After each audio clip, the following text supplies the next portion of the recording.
Welcome to our Trail Bike of the Year test. And what a lineup we've got for you this year.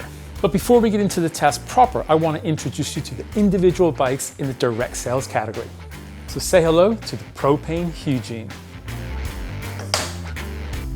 Of all the bikes in the direct sales category, the Propain is probably the most trail focused. It's got a full carbon frame, 29-inch wheels and 140mm travel in the rear, and you have the choice of either 140 or 150mm travel forks up front. And the bike we have here has the 150mm travel RockShox Lyric Ultimate fitted to it. And fork travel isn't the only option you have. With all of the customization options on the Propain website, you can choose your frame color, you can choose your decal kit, and there's a massive array of components to choose from. So you can get a truly custom build to match your preferences and your wallet. Interestingly, Propain has already slashed the price on this particular build from £4,335 to just under $3K, which I've got to say makes it really killer value for money, but we'll be ignoring that in the main test because that deal may not be available by the time the review's finished. Take one look at the Hugene and it's pretty clear that it's a slender bike. It's also the lightest bike in the test, 14.16 kilos. Now, to put that into perspective, that's over 3 kilos lighter than the Privateer 141 that's also in the same category. But I reckon the weight of the Propain is definitely going to go up when we fit our control tires to it. And for this test, WTB has come on board as a sponsor, so I'm going to fit a Vigilante Verdict tire combo to all the bikes, and we're going to go with the light casing with the high grip compound.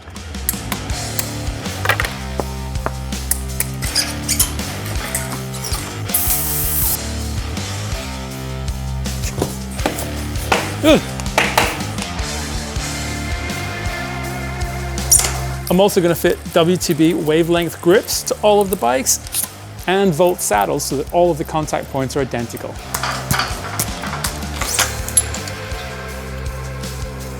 Right, let's get the Propain back in the scales and see what it weighs with the WTB parts fitted to it. Still only 14.12 kilos, so really light. Now, I should point out that Propain launched the Hugene in 2021, so this bike is definitely due a refresh, and the geometry kind of reflects that. So it's got a slightly steeper 65.2 degree head angle, even with the 150mm fork, and it's also got a relatively tall 455mm seat tube. At 5'11", I can still comfortably get a 180mm bike yoke dropper post fitted in here, and the rest of the geometry is actually pretty good. There are 4 frame sizes, small to XL, with really good rider height recommendations on the Propain website. The size L frame has a 470mm reach, and the effective seat tube angle is a hair under 76 degrees.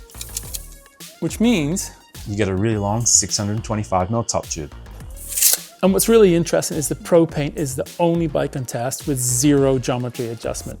I mean, not even a flip chip in the rocker link, which leads us nicely to the rear suspension. Propain uses a twin link design with counter-rotating links, so it makes it more of a VPP style bike than a traditional 4-bar. And the twist here is that the shock is sandwiched between the upper and the lower link.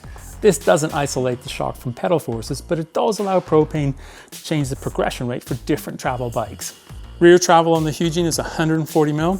But when I actually measured it, I got 137 out of it, but I'm measuring it vertically and that's well within manufacturing tolerance. The shock is kind of obscured by the seat stay assembly though, so it's really good that the Super Deluxe has side gradients on it, which makes it a little bit easier to set up. The Super Deluxe shock also has low speed compression adjustment and a lockout lever, but I'm not convinced that the Hugene actually needs it because this bike pedals like stink even with the shock wide open.